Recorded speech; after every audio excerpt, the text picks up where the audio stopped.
Hey everybody, how's it going? It is January of the year 2000, and we are all surprised that the Y2K bug didn't crash computers all around the world. Instead, Dan Marino captured his final NFL victory, Michael Jordan signed on as part owner of the Washington Wizards, while in Japanese arcades, Spawn in the Demon's Hand released to mediocre reviews. I never lose. Spawn.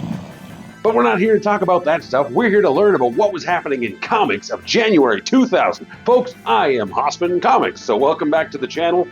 Subscribe if you're new here and hit like, because I like it when you like things. But of course, first let's talk about some #1 issues of note. We have The Tick returning again with Circus Maximus. Antarctic Comics gave us Gigantor. Vertigo's The Dead Enders by Ed Brubaker and Warren Cleese. The Atomics.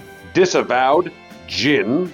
Marvel The Lost Generation, Supermen of America, and Gatecrasher, which is famous for no one actually having read it, but everybody knowing about it because of its clogging the ads in Wizard magazine. And there of course was the start of something really big with Cross Genesis, but we're going to touch more on that later in the year because it gets bigger.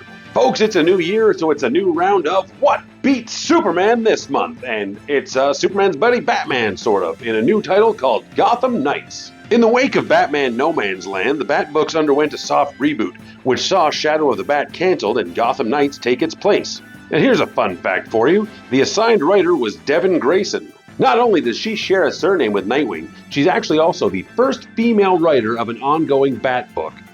The book was originally intended to shine more of a spotlight on the rest of the Bat family, and this book would actually go on for 74 issues. But it would debut in the number 17 spot, missing the top 10 by about 11,000 issues. And in the general spotlight for this month, I have another DC title which I'd actually never heard of called Relative Heroes.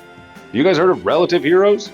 I'm going to tell you about it, so stay tuned. It was also written by Devin Grayson, which I didn't realize when I singled these two series out to talk about. Anyway, Relative Heroes is a lot like a mixture of the Runaways and Power Pack. There's a group of siblings who become orphaned and gain superpowers. Then they embark on a road trip to find Superman. They're chased by some superpowered agents of the DEO and cross paths with familiar faces like Impulse, Max Mercury, and even Catwoman. It was a decent little read, it had good art, but there is a reason it's largely lost to the chasm of time. Outside of a team-up with Young Justice a couple of years later, the Relative Heroes have not been seen.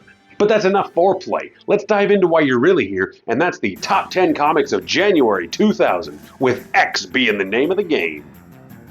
There's some X-Men books. X-Men Unlimited number 26 takes the number 10 spot. Number 9 belongs to a 1990s sex symbol who will put you on cloud 9.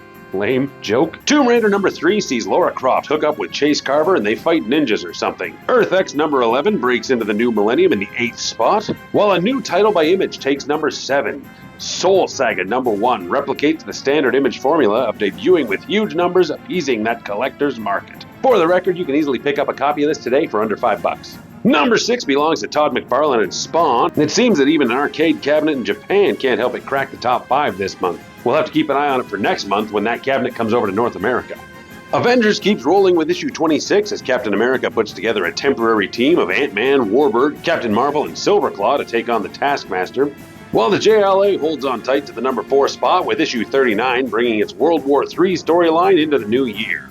Now the entire top 3 are all X-Men books, big names, and it's all in the wake of the Apocalypse the 12. It's the Ages of Apocalypse, where it was kind of an alternate retelling of history, just basically giving the writers free reign to do whatever they want. It went across most of the X books, and obviously worked for the top 3 here, so. But the current X regime is winding down, making way for an upcoming revolution. Wolverine hits the 3rd spot with issue number 148, showing us a reality where the new Fantastic Four stayed together. And really, this slots right in as just another adventure had these 4 stuck around as the new Fantastic Four. It's actually pretty fun and worth checking out. Well, again, the top 2 spots belong to X-Men 98 and Uncanny X-Men number 378 respectively. They tell a 2-part story for this wild reality. While one shows us the beginning of these X-Men, the other gives us the end. Uncanny X-Men shows the early days of the new X-Men, but with Storm and Gambit in place of Cyclops and Angel.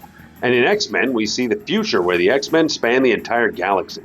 Anyway, folks, those were the comics of January of 2000. Were you reading comics back then? Do you remember any of these? Were you, hyped about the upcoming return of Chris Claremont to the X-Men books? Because, that was a big deal. A big disappointment. But, anyway, that was January 2000 in comics. February's coming up next. Stay Hossy, folks, because I'm Hoss. And not only does she share a surname with Not only does she share Not only does she share a surname with Nightwing, she's also the first female of an ongoing Bat Family book.